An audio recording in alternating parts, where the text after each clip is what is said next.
फिजा अलकरम, इल्म व हिकमत की महकी फिजा अलकरम, अलकरम अलकरम ऐ खुदा अलकरम। Alkaram high school, Shershah road, Data Nagar, Badami Bagh, Lahore. बिस्मिल्लाहिर्रहमानिर्रहीम। अलकरम हाई स्कूल, दाता नगर, बादामी बाग से फ़िज़िक्स क्लास 10 के लिए आज लेक्चर नंबर 2 मैं डिलीवर करने जा रहा हूँ। लास्ट टाइम मैंने पहला चैप्टर इसका स्टार्ट किया था जिसका नेम था simple harmonic motion and waves, इनके सिंपल हार्मोनिक मोशन और वेव्स।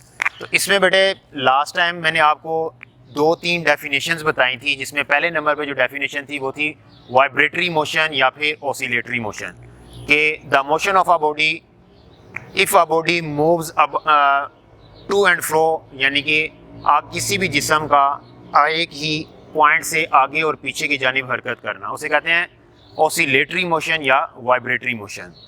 फिर उसके बाद मैंने आपको सिंपल हार्मोनिक मोशन की तारीफ़ बताई थी। वो तारीफ़ क्या थी कि simple harmonic motion occur when net force directly proportional to the displacement and its direction is always its mean position, कि जो नेट फोर्स होती है वो और डिस्प्लेसमेंट ये दोनों एक दूसरे के डायरेक्टली प्रोपोर्शनल होते हैं, और इस फोर्स की जो सिमत होती है, डायरेक्शन होती है, वो हमेशा मीन पोजीशन की जानिब होती है।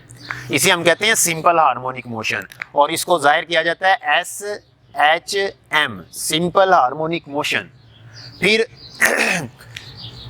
आज बेटे इसकी कुछ एग्जांपल्स हैं, बहुत इंपॉर्टेंट एग्जांपल्स हैं, लाहौर बोर्ड में कई दफ़ा ये आ चुकी हैं, जिसमें पहले नंबर पे है motion of a mass attach to a spring, यानी कि किसी भी स्प्रिंग्स के साथ बंधे हुए मैस की मोशन।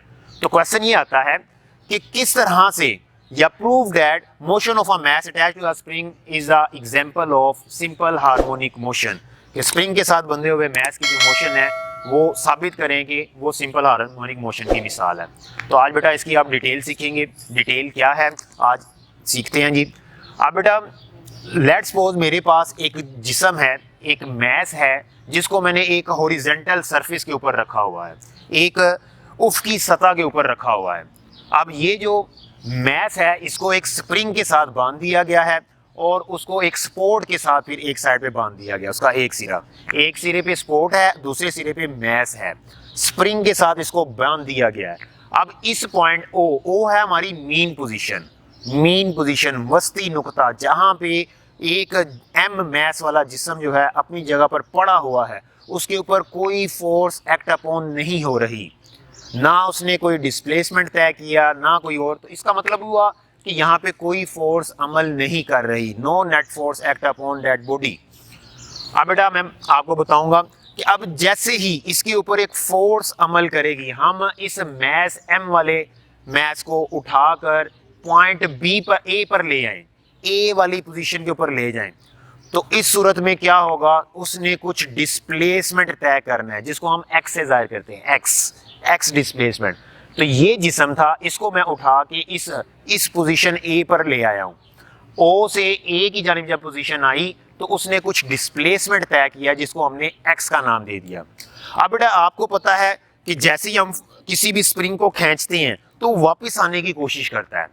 क्यों? क्योंकि उसके अंदर रीस्टोरिंग फोर्स आ जाती है, वो एक्ट अपॉन होती है।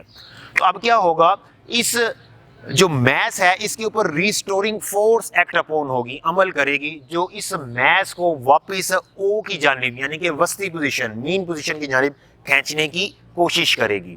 तो ये जो फोर्स है, ये फोर्स इस डिस्प्लेसमेंट के डायरेक्टली प्रोपोर्शनल होगी। और बेटा चूंकि ये दोनों एक दूसरे की मुखालिफ सिमत में होते हैं, लिहाजा हम कहते हैं कि वो माइनस ऑफ एक्स के डायरेक्टली प्रोपोर्शनल है, इसलिए हम ये माइनस का साइन लगाते हैं कि रिस्टोरिंग फोर्स और डिस्प्लेसमेंट एक दूसरे की ऑपोजिट डायरेक्शन में है। अब बेटा क्या होगा, जब मैं साइन ऑफ प्रोपोर्शनैलिटी को खत्म करूंगा उसके लिए मुझे एक कांस्टेंट लगाना पड़ेगा। तो के हमने एज अ कांस्टेंट यूज किया। जब के की कीमत निकाली जाती है तो एक्स इधर मल्टीप्लाई हो रहा है, दूसरी साइड पे जाके डिवाइड होगा। इस के को हम कहते हैं स्प्रिंग कांस्टेंट, इस के को हम स्प्रिंग कांस्टेंट कहते हैं। And it depends upon the stiffness of the spring, यानी कि किसी भी स्प्रिंग की उसकी सख्तपन के ऊपर या उसके ऊपर डिपेंड कर रहा होता है। जितना स्प्रिंग सख्त होगा उतनी के की वैल्यू जो है वो ज़्यादा होगी, और जितना स्प्रिंग नरम होगा उतनी के की वैल्यू कम होगी। अब बेटा यहाँ पे मैंने आपको जैसा कि बताया कि के जो है वो एक स्प्रिंग कांस्टेंट है। स्प्रिंग कांस्टेंट की कीमत निकाली। यहाँ पे एफ, अगर हम देखें न्यूटन का सेकंड लॉ कहता है कि जो फोर्स होता है, फोर्स इक्वल होती है एम ए के। अब इस एफ की जगह हम एम ए पुटअप कर दें तो हमारे पास इक्वेशन बन जाएगी k is equal to m a over x. ये अब अगर हम यहाँ से ए की कीमत मालूम करना चाह रहे हैं तो एक्स डिवाइड हो रहा है, दूसरी साइड पे जाके मल्टीप्लाई हो जाएगा, और एम मल्टीप्लाई हो रहा है दूसरी साइड पे जाके, मतलब एक्सेलरेशन इक्वल हो जाएगा माइनस के ओवर एम इंटू एक्स। यहाँ से हमें नजर आ रहा है ए और एक्स, ए कहते हैं एक्सेलरेशन को, एक्स कहते हैं डिस्प्लेसमेंट को।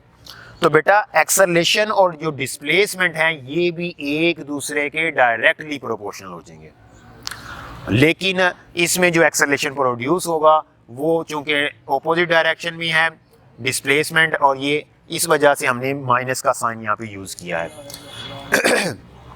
तो इसका मतलब ये हुआ कि ये जो रीस्टोरिंग फोर्स अमल कर रही है इस मैस के ऊपर, ये हमेशा हमेशा हमेशा जिस्म को अपनी मीन पोजीशन की तरफ ही खींचे रखेगी।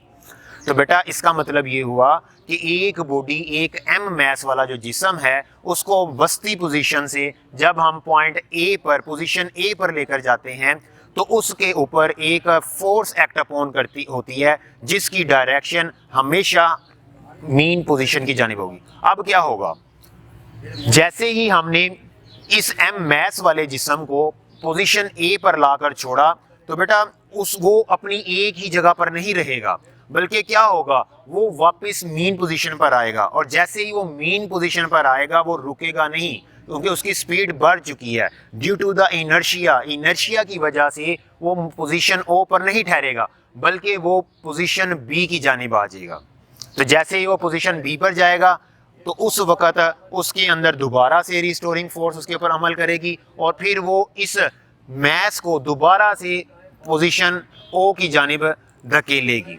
तो इस तरह से बेटा ये जो मैस एम वाला जिस्म है अपने पॉइंट ओ यानी कि वस्ती पोजीशन ओ, मीन पोजीशन ओ के इर्द गिर्द आगे और पीछे टू एंड फ्रो मोशन करता रहेगा। तो बेटा इस तरह की जो मोशन होती है उसे हम कहते हैं सिंपल हार्मोनिक मोशन। एक जनरल सी बात है, एक स्प्रिंग है, स्प्रिंग को अगर हम थोड़ा सा स्ट्रेच करते हैं तो क्या होता है, वो वापस पीछे की जानिब आएगा, पीछे की जानिब अपनी पोजीशन के ऊपर रुकेगा नहीं पहले वाली, बल्कि क्या होगा, वो पीछे की जानिब धकेला जाएगा, प्रेस हो जाएगा, फिर वो कभी आगे थोड़ा सा पीछे। इस मोशन को कहते हैं वाइब्रेटरी मोशन यानी कि ओसिलेटरी मोशन। तो वो जिस्म जो है वो स्प्रिंग जो है वो ओसिलेट करता रहेगा, वो वाइब्रेट करता रहेगा। This motion is a simple harmonic motion. तो बेटा अगर हमने इसका टाइम पीरियड फाइंड आउट करना हो तो उसके लिए हमारे पास फॉर्मूला होता है T is equal to 2 pi, फिर रेडिकल का sign m over k। m is the mass of an object, k is the spring constant and pi की वैल्यू फिक्स होती है 22/7। Capital T shows time period.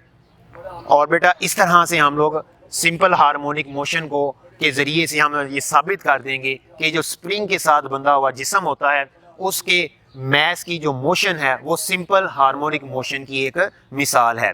कल इंशाल्लाह बेटे, कल हम इसके बाद एक और एग्जांपल सीखेंगे बॉल एंड बाउल सिस्टम की।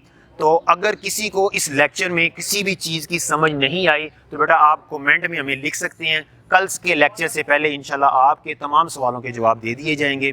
अल्लाह हाफिज़।